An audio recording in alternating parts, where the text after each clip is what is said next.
you would think, well, this looks like wind damage, but it's all going downstream down the river channel instead. You could tell that it was the water that did it and not wind. So there's a lot of that debris still left to be cleaned up as well. Yeah. But it's nothing like what it was 6 months ago in the immediate aftermath of Helene.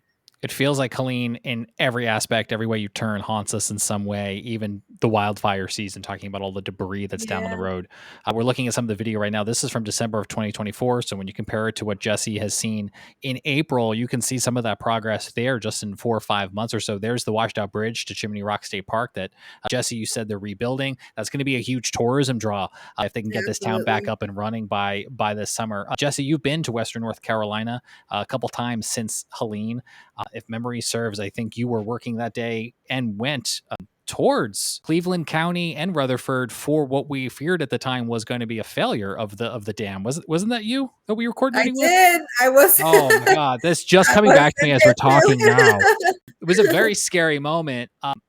First of all, Jesse, I'm sitting in our newsroom, safe and sound in Yeah. Charlotte, knowing that you guys are going out. And I remember you and I think we're on the phone. If this is literally coming back to me, I didn't write this down in my notes at all, but you were trying to find a spot along the Broad River because at the moment on the day on that Friday, we were afraid that the Lake Lure Dam was going to give way. And we were Mhm. trying to forewarn communities downstream to evacuate or be ready to get to higher ground. And I remember talking to you, and were you with Kevin? I was with Kevin. Kevin Yes. Wardlow.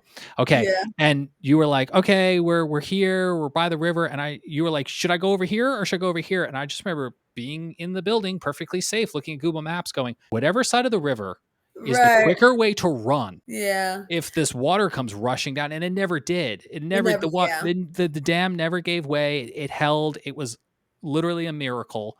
But in all your time up there, and Jesse, I guess what memories are burned into your brain? Because I've got some that carry with me, but again, they're safe and sound inside of building. You're out there with the people. Like, what memories do you think you will carry for the rest of your life from your reporting during Hurricane Helene? I will say one of the things that stood out. I did spend a couple of days, in different parts, Boone and Cove Creek and so forth. And so there was a lot of bridges that disappeared or washed away, and so that would cut off any type of access for maybe a dozen houses on this side, another couple homes on this side. There was a woman, she also had her business and her home, and she took care of dogs or a pet business, and her home was flooded to a high level, and she had all these dogs that she was sitting for and so forth, and so having to rescue them, and how high the water was, and her business, she hasn't been able to get back